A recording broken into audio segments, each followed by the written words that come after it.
Hi guys, അപ്പോൾ നമ്മൾ രാവിലെ തന്നെ നമ്മുടെ പോത്തുകളെ അഴിച്ചു വിട്ടിട്ടുണ്ട് കേട്ടോ. എന്താ നമ്മുടെ പോത്തുകൾ നിൽക്കണണ്ട, എന്തോ നഷ്ടപ്പെട്ട പോലെ ഇവൻ്റെ നിൽപ്പ്. ഇവ മാത്രം മെയ്യുന്നുണ്ട്, ബാക്കി രണ്ടാളും മെയ്യുന്നില്ല. എനിക്ക് തന്നെ ഇവരെ തിരിച്ചറിയാണ്ടായിട്ടാ. ഗുണ്ടന് മാത്രം വാലിൽ വെള്ളം ഉണ്ടാവും, ബാക്കി രണ്ടാളിനെയും ചെമ്പൻ്റെ മുമ്പ് പുറത്ത് ചെമ്പൻ കളർ ഉണ്ടായിരുന്നു. ഇപ്പോൾ അത് കാണാനില്ല. അവൻ വളർന്നപ്പോൾ അത് ബ്ലാക്ക് കളറായി മാറിയിട്ടാ ഗൈസ്. അതുകൊണ്ട് നമുക്കത് അറിയാൻ പറ്റാണ്ടായി. നോക്കും ഇവിടെ രണ്ടാളും കൂടെ മിക്കൂസേ ഇവിടെ രാവിലെ എണിച്ച കളിയാണ്. നമ്മുടെ പോത്തപ്പന്മാർ മേയട്ടെ ഗൈസ്. രണ്ടു നാളും കൂടെ രാവിലെ തന്നെ കുത്തു തുടങ്ങി ഗൈസ്. ഇന്നിപ്പോൾ കുത്താണ് രാവിലെ തന്നെ. പോത്തുകൾ മേയാണ്ട് രാവിലെ തന്നെ ഇടി കൂടുന്നത് ഒരു വിമുഖത കേട്ടോ ക്യാമറയ്ക്ക്. കാരണം അന്തരീക്ഷം ഭയങ്കര ഇരുട്ടാണ്, അതുകൊണ്ടാണ് നമുക്ക് ബ്രൈറ്റ്നെസ് ഇല്ലാത്തതുണ്ട്. അപ്പോൾ ആ കുഴിയിൽ ഇറക്കാതിരിക്കാൻ വേണ്ടിയിട്ട്, കാരണം ഇവിടെ ഫുൾ ചളിവെള്ളമാണ്. അപ്പോൾ അതിൽ ഇറക്കാണ്ടിരിക്കാൻ വേണ്ടിയിട്ടുള്ള ഇതാണ്. മിക്കവാറും ചളിയാണ് അങ്ങോട്ട് മതിയവാ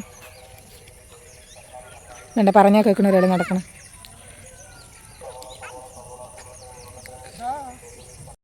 ഗൈസ് ദാ പോത്തുകൾ നോക്കും മേയാണ്ട് രാവിലെ തന്നെ അടികൂടി നിൽക്കണം കേട്ടോ. അപ്പൂൻ്റെ ഒരു വടിപ്രയോഗം അതോ കാലിൽ കയറ് കുടുങ്ങി നിൽക്കടാ. എൻ്റെ കാലിൽ കയറ് കുടുങ്ങിയിട്ട് അത് എടുക്കാൻ പോകാൻ വിടാണ്ട് നോക്ക് നടന്നുകൊണ്ടിരിക്കണം. അതാ പോയി. അപ്പോൾ കയറഴിച്ച് വിടാൻ വേണ്ടിയിട്ട് അതിൻ്റെ ഉള്ളിൽ കൂടെ കയറി പോയിരിക്കുകയാണ് കേട്ടോ.